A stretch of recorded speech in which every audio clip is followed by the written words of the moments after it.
Hey friends, welcome back to the Fertility Confidence Podcast. We are giving one to the men today. We're talking sperm, okay? I feel like I've been getting a lot of DMs about sperm motility specifically. So I want to take a quick second and share 3 ways in which you guys can improve sperm motility. Now, first, let's talk about actually what those numbers should look like on a semen analysis. We've talked about how to read your semen analysis before, so you can scroll back. I think the episode's called something along the lines of understanding your partner's semen analysis. It's actually a really good, detailed breakdown of where do the reference ranges come from, what they actually mean, and what does optimal actually look like. So go back, refresh your memory with your essay in that episode, and then come back to this one and understand a bit deeper about motility if you need it. Real quick, every analysis is a little bit different, which as a fertility practitioner can be incredibly complicated and frustrating when someone's like, here's my analysis. And you're like, this looks so different than what I'm used to. It happens all the time with all of the things. I wish there was just like a gold standard paperwork that every clinic, every practitioner has to fill out. Like, these are the numbers. This is exactly what it means. But unfortunately, not the case. So some essays break down motility very comprehensively. So you might see like total motility and then, another like 4 different versions of motility. You might just see motility and nothing else. So I want to talk about the 2 kind of things we want to look at. First and foremost, total motility is looking at exactly what it says, total motility. And why we actually like to see a deeper breakdown of that is because we really want to see progressive motility, or another way that they might label that is forward progressive motility. The reason I'm pointing that out specifically is if you ever saw a video of sperm in a petri dish, they literally just swim around in circles. Like, watching one of those videos, which I don't know if I necessarily want you to Google, because like God only knows what's going to actually come up if you do.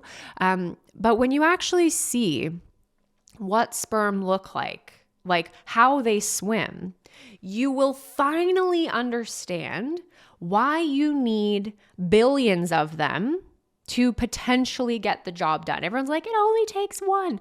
Yeah, but the reality is that like 99% of them aren't great. And then of the like 1%, no, let me take that back and be legitimate. If we're looking at 4% morphology, that means 96% of sperm aren't awesome. And then in that 4%, like a teeny fraction of them might actually swim straight. The rest of them are swimming in circles. Like, they're never making it to the cervix, let alone ever making it across the uterus to the 2 potential teeny locations of a fallopian tube. Like, they're just not completing the journey. It's quite literally impossible. And it's so funny. Like, it's sad, but it's funny. But it really starts to make you think, like, how are there so many humans? Like, it just makes no sense. So don't feel bad, because sperm really they really don't know what they're doing, unfortunately. So that's why we want to look at forward progressive motility specifically, because those are the fractions of the sperm in the sample that they're analyzing where they actually see that they're legitimately swimming quick and they're swimming pretty straight, or at least in like one sort of unilateral direction, and versus literally doing donuts in the parking lot like the teenagers that they are. Really, it's like all sperm stole their parents' car at 13 and said, we're going to go do donuts in the parking lot. Like, that's what most of them are doing. We want the like calm, cool, collected 28-year-old sperm with like the good job and knows how to walk straight and can like get the job done. We want more of those guys. Okay. We don't want the donut in the parking lot guys. So when we're looking at motility, we specifically want that forward progressive motility to be optimal. What we generally see coming out of the clinics is they're happy if it's over 30%, which puts you in and around the like fifth percentile, meaning 95% of men actually have better motility than that. So fairly low standard. You all probably understand by now that when you're coming into the FCM, the Fertility Confidence Method world, when you're working with me and my team, we hold our sperm to higher standards. If your protocols aren't working, if you have tried, multiple different medications and procedures and it's not working, minus IVF, because we don't really talk about motility in the IVF world. If you've tried all these things under the sun and it's not working, we need to hold sperm to higher standards. We can't be okay with suboptimal numbers. So what I prefer to see progressive motility is closer to that 60% range. So about double what our normal is.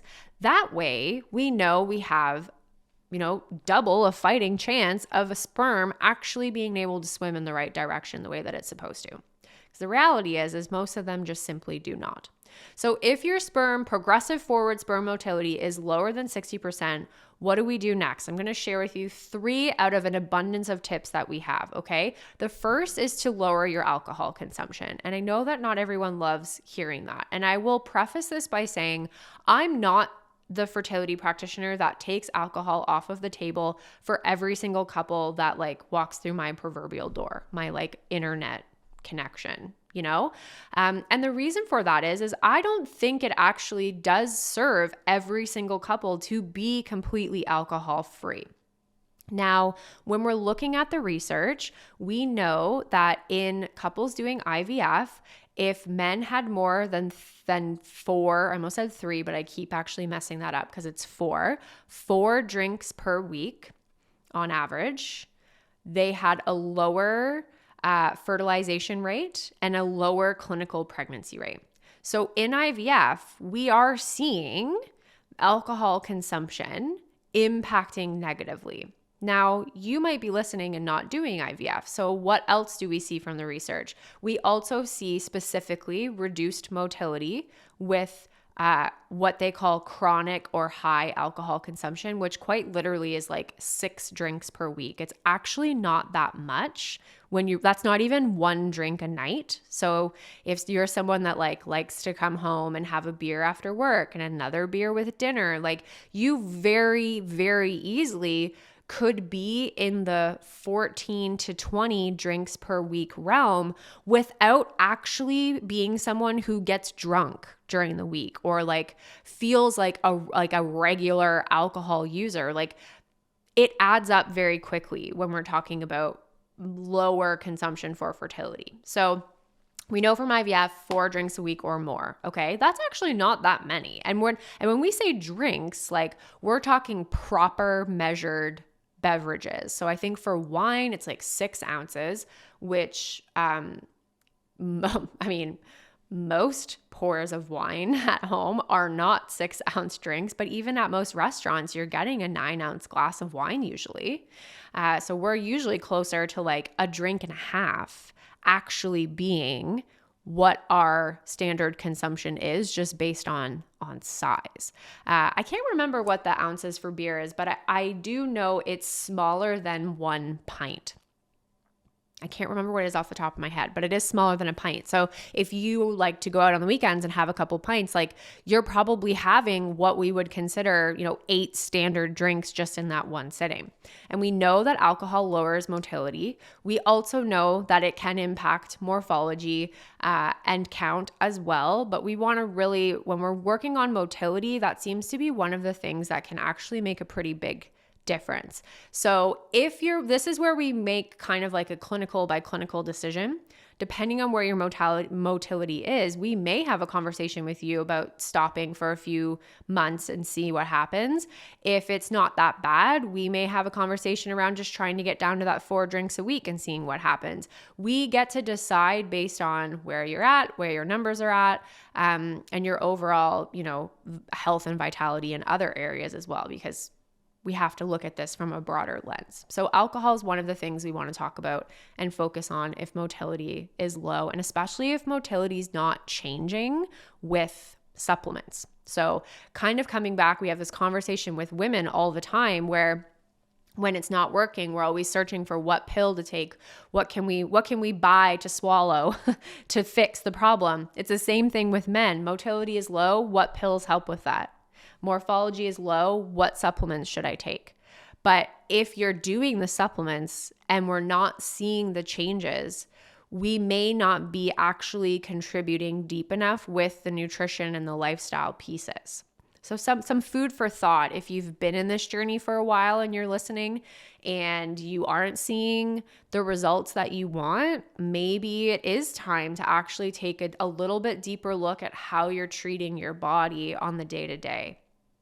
The second one is focusing on mitochondrial health, okay? And this can be in a wide variety of things. So some of the ways that we like to work on mitochondrial health in particular is using red light therapy, is actually reducing inflammation via nutrition and lifestyle. So working in movement and exercise, making sure we're eating a lower inflammatory diet, even reducing alcohol is going to help with that. All of these things are going to kind of add up over time to reduce what's called your reactive oxygen species, which is damaging mitochondrial health, which is potentially damaging not just the ability for sperm production, but actual DNA integrity of the sperm. But if we take this back to motility, mitochondria are the powerhouse cells. Mitochondria literally make energy, ATP, okay?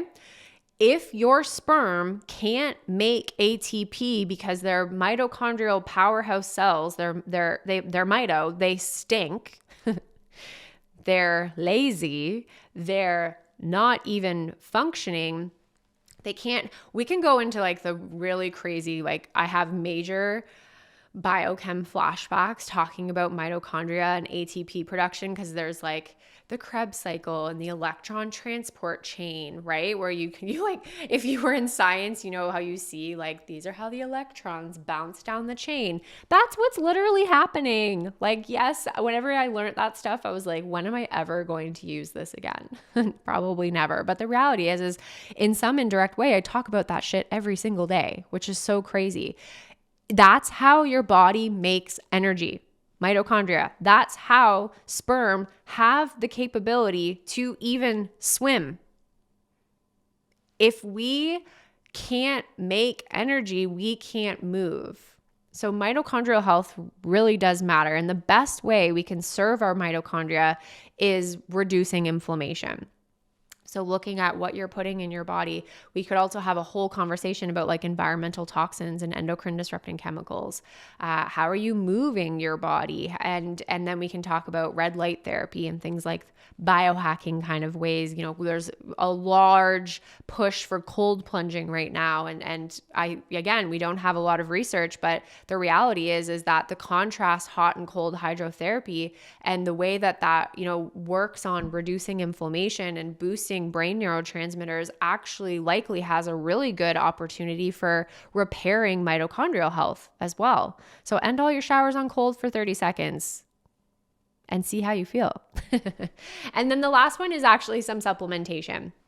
And you know that we don't actually push or talk about supplements all that often. And the reason for that is that I'm going to give a little disclaimer that not every supplement is right for you. I also am not your healthcare practitioner, so I am not telling you to go out and take these supplements. You need to bring these recommendations back to your care team to figure out if they are right for you. Please don't waste your money on something that may not actually serve you.